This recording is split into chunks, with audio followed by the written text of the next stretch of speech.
Hi, my name's Kat. I'm a comic artist and writer based in London, UK. In 2018, I had a graphic novel out with Avery Hill Publishing called Follow Me In, which told the story of a trip I made around Mexico and Central America when I was about 25. And the trip I actually took, it was back in 2003 that I started this trip. It lasted 9 months. The first 6 months of the trip were travelled around the whole of Mexico. And then the final 3 months of the trip, I travelled crossing the Mexico border at Belize, all the way down to Panama City, through the whole of Central America. And my editor and I on the book decided not to cover the second part of the trip, the Central America part of the trip in the story. We thought it was kind of neater to just stick to the Mexico part. But since the book's come out, a few people have commented to me that they're kind of intrigued to find out what happened next. And I don't at the moment have any specific plans to make that into comic stories. I have a zine called Cat Zine, which there are 8 issues of, and I've told some stories from that second half of that Central America trip in those zines, very short little comics telling just snapshots of some of the things I did. But it suddenly occurred to me that I do have my journals from the trips, which I used when I was making the book, Follow Me In. And it suddenly occurred to me I could do a kind of podcast where I read the journals of the second part of the trip, the Central America part. Which for anyone that had read the book might be kind of interesting to find out what happened next, or for people that are just interested in that part of the world or in travel. And actually for quite a long time, for quite a few years, I had thought that one of my journals was missing, and it was the main one that covered the Central America part of the trip. I've got 4 little notebooks, A5 notebooks. I took one with me when I left on the trip, and I quickly filled that. Just writing down kind of every few days, I would write down everything that we'd been doing so that I could remember later, which thank goodness I did that, because there was a huge gap between this trip in 2004 when I got back to London and when I made my book 2018. So thank goodness I did have this written journal. But on the course of the journey, I would go into papelerias in Mexico and Central America, where there's like stationery shops, and buy kind of children's exercise books, which I use to continue my journals. And I've got 4 of those. They're kind of nice. They're all kind of ratty and kind of torn up. And they've got, as well as my journals, they've got little doodles and sketches and also my Spanish language kind of written practice in them as well. So they're kind of chaotic, but quite nice to look at for me to remember. And yeah, as I was saying, the one that covered the majority of this Central America trip, I hadn't been able to find for a couple of years. And it had been in the back of my mind that it wasn't with the others. And I had that kind of horrible sinking feeling of the fact that it's kind of a written journal like that is a quite irreplaceable thing. I don't have it copied anywhere. And I was feeling a bit sad that it had potentially gone missing. And when the idea of making this kind of podcast occurred to me, I thought, well, maybe I'll just have a look. I wasn't very hopeful at all, but I thought I'll have a look on my bookshelves and see if I can find anything. And literally within 5 seconds, I'd put my hands on the missing notebook. So I was really excited about that. And it kind of made me feel like I should definitely do this podcast. So my plan is to start reading these journals from the point where we crossed from Mexico into Belize, which is the exact point that my graphic novel ends. I'm also a little embarrassed to kind of read these out because they were written, as I said, when I was 25. My memories of these journals are that I'm quite sort of crotchety at times and, putting all my frustrations of travelling into them. So there might be points where I'm kind of reading it and I'm embarrassed at myself, my 25-year-old self, and also it's not good writing. Like, these weren't written to be, quality writing. They're just literally documenting things. So I'm a bit embarrassed that I'm not reading like my best writing out. But at the same time, one aspect is going to be really fun for me, which is that I haven't read this because it's been missing for so long. I haven't read this for years and years and years, and I have no idea what's in this journal. I kind of remember the Central America part of this trip. I remember the broad strokes of it. I remember the kind of general order of the places I went to. But there are also places that I'm sure I've completely forgotten about. There are places where I know I went to this town, but I could not tell you what I did there or how I got there. There's a lot of it over the last, 15 years or so that's just, I don't remember. So I'm already feeling really excited about reading this and kind of remembering stuff. So as I go, I may well kind of comment on the content of this journal, probably laugh at my younger self a little bit. And also it's just going to be really nice for me to relive some of this stuff that I'm sure I've forgotten absolutely loads. And I'll also kind of chip in if there's any other memories that come up as I'm reading. I should probably do a tiny bit of background for anyone that hasn't read my book.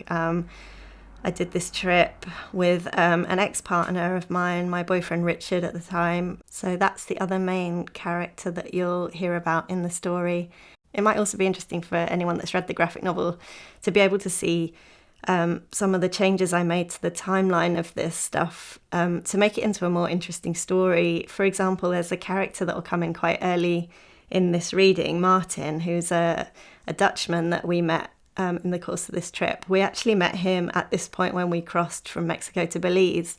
But because I kind of felt like it would be interesting to have him as a character in my book, I moved the fact of us meeting him much earlier into the narrative. So in my book, I think we meet him in Oaxaca in Mexico.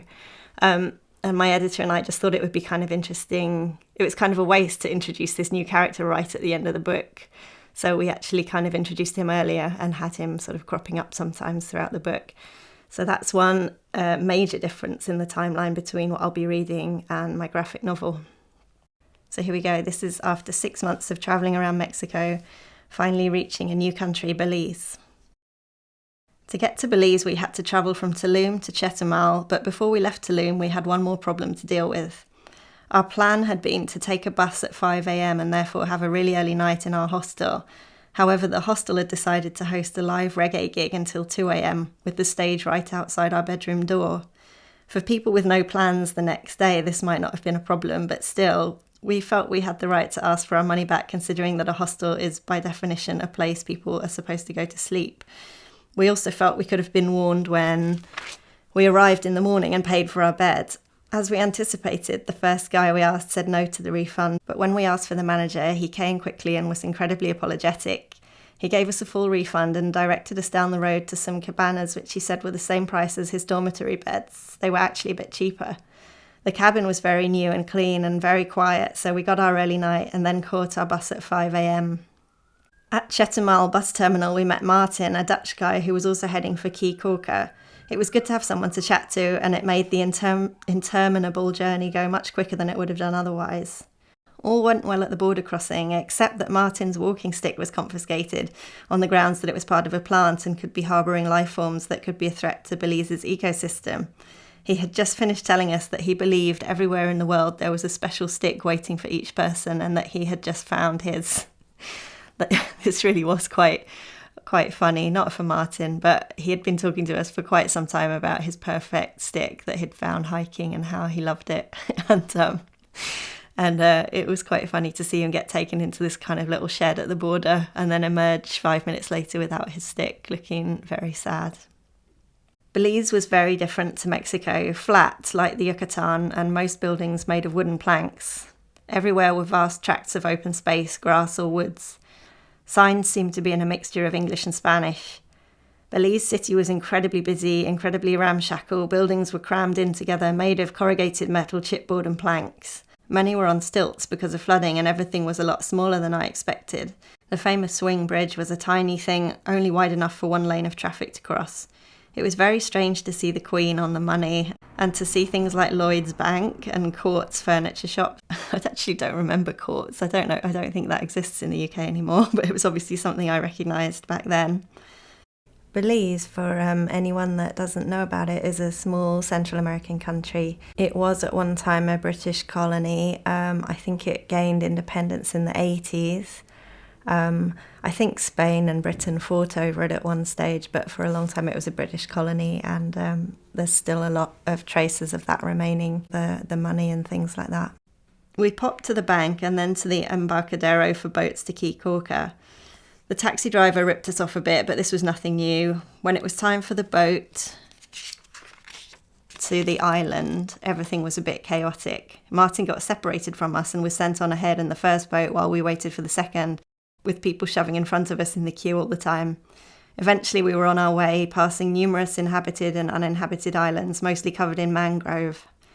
After an hour speeding over the water, during which time we all got very cold, we arrived at Key Corker. There were a lot of palm trees and a lot of wooden piers jutting out into the water. The north end of the island was more built up than I expected, filled with restaurants, bars, shops, and diving and snorkeling trip offices. But everything was very small scale. All the roads were made of sand, and although it was touristy, it had a good relaxed atmosphere. And there were no cars on the island, just bicycles and golf carts. As we wandered through the streets, Martin came to find us and took us to a hostel where he was already staying. There was a big guy there called Charles who cooked for the guests every night, and although his meals weren't all that cheap, they were still cheaper than many of the wildly overpriced restaurants on the island. Belize was incredibly expensive, but still was an interesting place to consider investing in, as Cyrus, another long-term guest at the hostel, had done. He was an English tree surgeon, a bit of a drifter, and had had a hard life, but he was very grounded, nice, and had a lot of interesting ideas. Richard and I spent a good evening talking with him about physical and spiritual health, trees, animals, and strategies for living in England without paying extortionate rent. He had bought some land on the undeveloped far north end of Key Corker, feeling that it was a place he could settle in for the rest of his life. The day after we arrived was Richard's birthday, and we began the day with a coffee at the reggae bar Herbal Tribe. There we met a guy called Lyrical King, a Garifuna, I hope I'm saying that right, Garifuna people you find in Belize. They're mixed African and indigenous, originally from the Caribbean, who settled in parts of Central America, and they speak a particular dialect. So yes, we met Lyrical King. He was a dub poet and singer who sat with us and sang Richard a birthday song on his guitar. There was also another quite famous musician called Grandmaster Lee who was playing his new CD in the bar and singing along to it. His performance was pretty good and Lyrical King was delighted with him. We also met a German girl with a Spanish-speaking boyfriend who made jewellery out of coconut wood with tiny animals and other symbols cut into them. She was so nice we decided to buy a necklace each and view Richard's at least as his birthday present. We spent a very mellow day hanging around with various local people and drinking the odd Bellikin beer. Richard and Martin had a late and fairly mad night, but I went to bed early-ish. Most of the rest of the time at Key Corker was spent lazily, wandering around the south part of the island where there was a small nature reserve and an airstrip. At the airstrip was an odd-looking biplane with a tail fin saying Alaska and a label on its side saying Lithuania. This part of the island much more approximated how I had expected the island to be. A few waterside wooden structures, but fairly empty otherwise, and in places it was possible to see the sea on both sides. There were tangled mangroves at the edges and more of the ubiquitous palm trees. Due to the expense of the island, we decided to limit ourselves to only one excursion while we were there, and I gave up my desire to see the manatees in favour of snorkelling.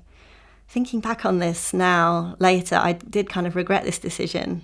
I remember some people in the hostel saying, you can see manatees anywhere, maybe because they were from Florida or somewhere like that. They were kind of like, oh, you can see manatees anywhere. But obviously, as someone that lives in the UK, that's not really true. So yeah, it was between a manatee trip and a snorkeling trip. The snorkeling trip was still pretty incredible, but I do regret that I didn't see manatees when I had the chance. So I gave up my desire to see the manatees in favour of snorkeling as we were by a coral reef, which was something I'd never seen before. But the day we wanted to go was cloudy and very windy, not good for visibility or warmth in the water, so we waited. The next day wasn't much better, but we couldn't afford to wait anymore, so we just went. I had a quick practice in the morning with Cyrus's snorkel down at the split. I think that's like a little channel in the island where you could it was very shallow and you could see fish. Even there were some small but colourful and weird fish, like the eelfish, which looks like a straightened out seahorse. Our first stop on the half-day snorkeling trip was a fairly deep bit of reef, which was quite choppy due to the wind. It wasn't an easy introduction for me, as I don't swim that often and got very tired very quickly trying to fight currents and stay away from the coral. I also had no experience with flippers, and far from making me feel more powerful in the water like Richard said they would, they actually added to my initial problems as I felt clumsy wearing them, and the extra pressure on my ankles was a bit painful. It was quite alarming trying to get used to the breathing through a snorkel while also struggling with my feet and the choppy waves. Initially, a lot of water was getting into my mouth, and I found I had to bite down quite hard on the mouthpiece to prevent this, which made my jaw ache. But all this was worth it for the pleasure of being able to swim about and see the reef all around me. As I learnt to relax and breathe regularly, I started to enjoy the coral, which I'd never seen before, and the colours of the fish. It was a great feeling to drift and just watch what was passing around you. But the current sometimes pushed us right into the coral, and it was impossible not to hit it with your flippers or hands. After a while, we all swam back to the boat and we moved on to Shark and Ray Alley. I'd been nervous about this, and when the guide shouted that he could already see a few sharks in the water and there were dark shapes gliding past, I was still pretty nervous. But when we stopped in the very shallow alley, my fears were pretty much dispelled. The nurse sharks that were there were pretty small in general and not really shaped like the killing machine type sharks. I think I'm talking about like great white sharks. They had a lot of fins and they swam around our boat in anticipation of sardines that the guides usually bring out for them. Our guide leaped immediately into the water and picked up a shark. The first one managed to leap out of his arms, but the second one he held quite tight and brought it over at the boat for us to look at. Its skin was rough, like I expected, but also I expected its body to be hard, and it was surprisingly squishy. The rays too were gliding around the boat, and some came to the surface to eat, their eyes staring weirdly from the tops of their flat bodies. People started to plunge in, and I got in fairly quickly too, not wanting to be the last one. Most of the sharks disappeared once more people got in the water, but the rays stayed around and brushed past our legs as we stood in the shallow water. Unlike the sharks, they felt very smooth and slimy to the touch. A couple on the boat had given us an underwater camera as a present on learning that it was my first snorkeling experience, and they had a spare one. So we snapped away at the rays and each other. I got pretty cold and tired, so I was among the first to get back into the boat. The others reported occasional sharks, but mostly they stayed away from the swimmers. Finally, we set out for our final destination, another area of coral reef. Here we saw a porcupine fish, a big, cute-looking fish with big eyes and big white lips that was hiding in a cave. The fish there were quite large and nice colours, the best colour being the glowing ultraviolet. I've always been a huge fan of blue, those bright blue tropical fish that you see. By the time I dragged myself back onto the boat, I was shattered and very glad that we'd only paid for a half-day trip. The rest of our time on Key Corker was spent mainly hanging around the hostel, having our communal dinners cooked by Charles and watching movies on TV.